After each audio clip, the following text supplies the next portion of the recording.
39 Noticias, nos encontramos en el Salón del Consejo Deliberante. Bien, ha venido a nuestra ciudad otra de las docentes del INCAP, en este caso la politóloga María Dolores Gandulfo. María Dolores, bienvenida a Victoria. María Dolores, hoy vas a disertar sobre políticas públicas. ¿Cómo nos podrías definir las políticas públicas?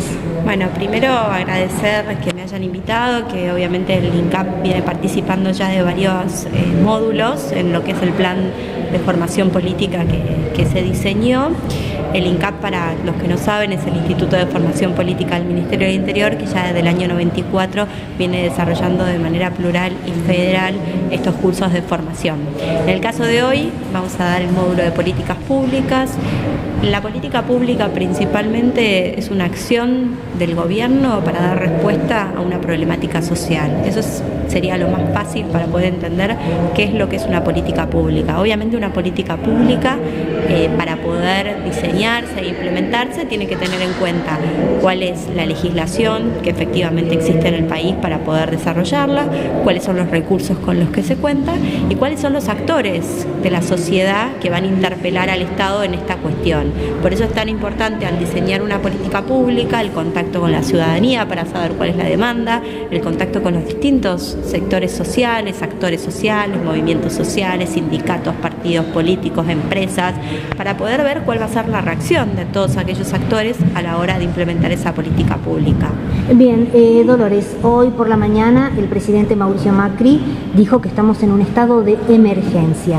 Y escuchándote a vos hablar de los actores que participan en las políticas públicas, bien, mi pregunta es, ¿cuáles son los actores con los cuales este gobierno tiene que trabajar para poder paliar esta crisis de emergencia? Bueno, principalmente el arco político. A ver, tiene que tener un gran diálogo con todos los actores políticos, con todos los sectores, principalmente en un momento ahora como el que se está debatiendo, que es el de presupuesto. Uno no puede enviar un proyecto de ley sin debatirlo entre todas las fuerzas políticas, que son en definitiva las que van a permitir no solo aprobar el proyecto de presupuesto, sino también llevarlo adelante. Después tiene que hablar, por ejemplo, con los sectores del trabajo y la producción, tanto sean las cámaras empresariales como los sindicatos, que van a ser los que van a llevar adelante muchos de los costos que alguna de las medidas pueda llegar a tener. Si uno no tiene una contención sobre esos sectores, va a ser muy difícil después implementar las políticas públicas. En un contexto, como marca en el discurso del presidente, una emergencia social, donde la devaluación ha traído mayor pobreza, también tiene que tener en cuenta los movimientos sociales, por ejemplo, la Iglesia, que tiene un trabajo social muy fuerte también en los sectores más vulnerables, porque son los que van a estar, como decimos a veces, en la primer trinchera para poder dar respuesta a las soluciones, a dar respuesta a las problemáticas que plantean los sectores más vulnerables.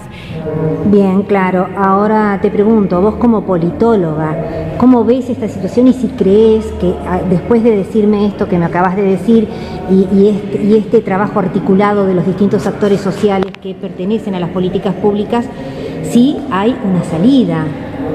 A ver, yo creo que siempre hay una salida a toda acción política, pero que la salida es política, no económica. Yo no creo que la salida sea mayor ir a pedir más fondos o buscar reservas donde no las hay. Me parece que en este sentido que hablamos de que para poder llevar adelante cualquier política pública tenemos que tener un consenso, la salida tiene que ser política para poder entender cuál es el diagnóstico real de la situación, cuáles son los actores que están en mejor situación para poder paliar un poco esta situación y cuáles son todos esos actores que están con la soga al cuello y que ya no pueden dar más de lo que están dando. Bien, para terminar, fuera de micrófono me decías que esta no es una crisis económica, sino una crisis política.